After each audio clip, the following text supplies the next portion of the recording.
কেমন আছেন সবাই? চলে এসেছি আর একটি নতুন রেসিপি নিয়ে।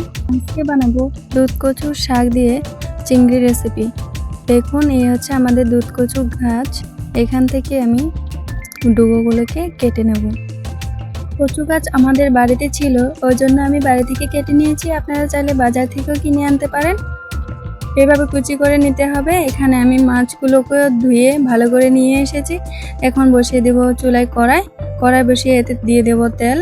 তেলটা বেশি দেব না, পরিমাণ মতো তেল দিলেই হবে।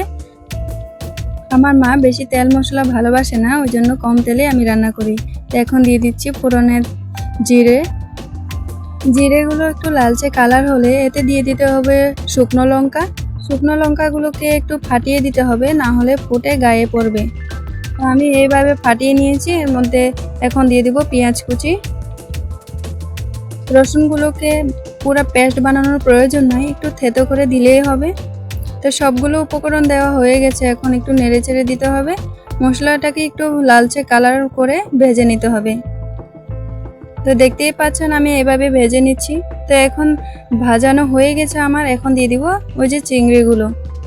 তো চিংড়িগুলোকে দিয়ে একটু ভালো মতো নেড়ে চেড়ে নিতে হবে, মানে কি চিংড়িগুলোকে ভেজে নিতে হবে।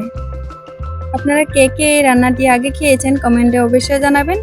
আর আমাদের গ্রামের রন্ধনশালা চ্যানেলটিতে নতুন হলে সাবস্ক্রাইব করে পাশে থাকবেন। আমার প্রায় মশলাটা চিংড়িগুলো ভাজা হয়ে গেছে। এখন দিয়ে দিব ওই যে কেটে রাখা কচুর শাকগুলো। আমরা কচুর ডুগা বলি, আপনারা কি বলেন কমেন্টে অবশ্যই জানাবেন।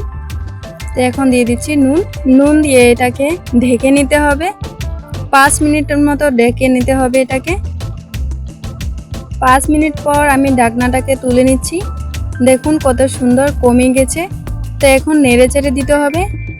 অনেক দারুণ লাগে খেতে গরম ভাতের সঙ্গে এই রেসিপিটি। আপনারা অবশ্যই ঘরে একবার ট্রাই করে দেখবেন। এখন আমার নাড়ানো হয়ে গেছে। আমি এখন দিয়ে দেব হলুদ গুঁড়ো। আমি হলুদ গুঁড়ো আগে ব্যবহার করি, আমি নুনটাকে আগে দিয়ে এটাকে একটু মজিয়ে নিয়েছি। তো দেখতেই পাচ্ছেন আমার কত সুন্দর হয়েছে রেসিপিটা, কত সুন্দর করে মজে গেছে।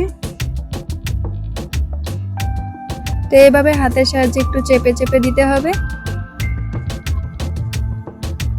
গরম ভাতের সঙ্গে এই রেসিপিটি অনেক ভালো লাগে খেতে। দেখতেই পাচ্ছেন কত সুন্দর কালার হয়েছে, আর আমার এইভাবে ভাঙানোও হয়ে গেছে। গরম ভাতের সঙ্গে এই রেসিপিটি দুর্দান্ত স্বাদ লাগে খেতে। দেখুন আমি হাতের সাহায্যে আপনাদের দেখাচ্ছি কত সুন্দর হয়েছে রেসিপিটা। ফাইনালি আমার রেসিপিটা হয়ে গেছে। এখন আমি গ্যাসটা অফ করে দেব। তো বন্ধুরা, আজকের রেসিপিটা এটাই ছিল। কেমন লাগলো কমেন্টে অবশ্যই জানাবেন। ভালো লাগলে লাইক এন্ড শেয়ার করে দিবেন। ভালো থাকবেন।